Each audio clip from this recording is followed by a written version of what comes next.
ನಾವು ನಮ್ಮ ಬದುಕಿನಲ್ಲಿ ಸಮಾಜದಿಂದ ಆಗಲಿ ಅಥವಾ ರಕ್ತ ಸಂಬಂಧಗಳಿಂದ ಆಗಲಿ ಒಳ್ಳೆಯವರು ಅನ್ನಿಸ್ಕೊಳ್ಳೋದು ತುಂಬ ಕಷ್ಟ. ನಮ್ಮಲ್ಲಿ 10 ಗುಣಗಳಿರ್ತವೆ. 10 ಗುಣದಲ್ಲಿ 9 ಗುಣ ಚೆನ್ನಾಗಿರ್ತವೆ ಒಳ್ಳೆಯವು, 10ನೇ ಗುಣ ಕೆಟ್ಟದ್ದಾಗಿರುತ್ತೆ. ಆ ಒಂದು ಕೆಟ್ಟ ಗುಣ ಆ 9 ಒಳ್ಳೆಯ ಗುಣಗಳನ್ನು ಹಾಳು ಮಾಡಿಬಿಡುತ್ತೆ, ನಮಗೆ ಒಳ್ಳೆಯ ಹೆಸರನ್ನು ಕೊಡೋದಿಲ್ಲ. ಅದೇ 9 ಒಳ್ಳೆಯ ಗುಣಗಳು ಆ ಒಂದು ಕೆಟ್ಟ ಗುಣವನ್ನು ಮುಚ್ಚಾಕೋದಕ್ಕೆ ಸಾಧ್ಯವಿಲ್ಲ, ಸಮಾಜ ಬಿಡೋದಿಲ್ಲ. ಅದಕ್ಕೆ ನಾವು ಆ ಒಂದು ಗುಣನೂ ಕೂಡ ಕೆಟ್ಟು ಹೋಗದ ರೀತಿಯಲ್ಲಿ ನೋಡ್ಕೋಬೇಕು. ಏಕೆಂದರೆ ಕೆಟ್ಟದ್ದು ಆದಷ್ಟು ಬೇಗ ಹರಡ್ಕೊಂಡ್ಬಿಡುತ್ತೆ.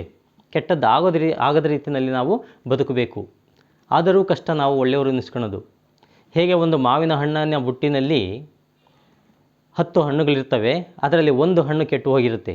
ಆ ಒಂದು ಕೆಟ್ಟು ಹೋಗಿರತಕ್ಕಂಥ ಹಣ್ಣಿನಿಂದ ಇನ್ನು 9 ಹಣ್ಣುಗಳು ಕೆಟ್ಟು ಹೋಗ್ತವೆ. ಅದೇ 9 ಹಣ್ಣು ಒಳ್ಳೆಯವಾಗಿದ್ದು ಒಂದು ಹಣ್ಣು ಕೆಟ್ಟದಿದ್ದರೂ ಕೂಡ ಆ 9 ಒಳ್ಳೆಯ ಹಣ್ಣುಗಳಿಂದ ಕೆಟ್ಟು ಹೋದಂಥ ಹಣ್ಣು ಸರಿಯಾಗೋದಿಲ್ಲ. ಅದೇ ರೀತಿಯಲ್ಲಿ ನಮ್ಮಲ್ಲಿರತಕ್ಕಂಥ ಗುಣಗಳು ಅಷ್ಟೇ, ಕೆಟ್ಟದ್ದು ಬೇಗ ಆ 9 ಗುಣಗಳನ್ನು ಹಾಳು ಮಾಡಿಬಿಡುತ್ತೆ. ಅದಕ್ಕೆ ಆ ಕೆಟ್ಟದ್ದು ಆಗದ ರೀತಿಯಲ್ಲಿ ನೋಡ್ಕೋಬೇಕು.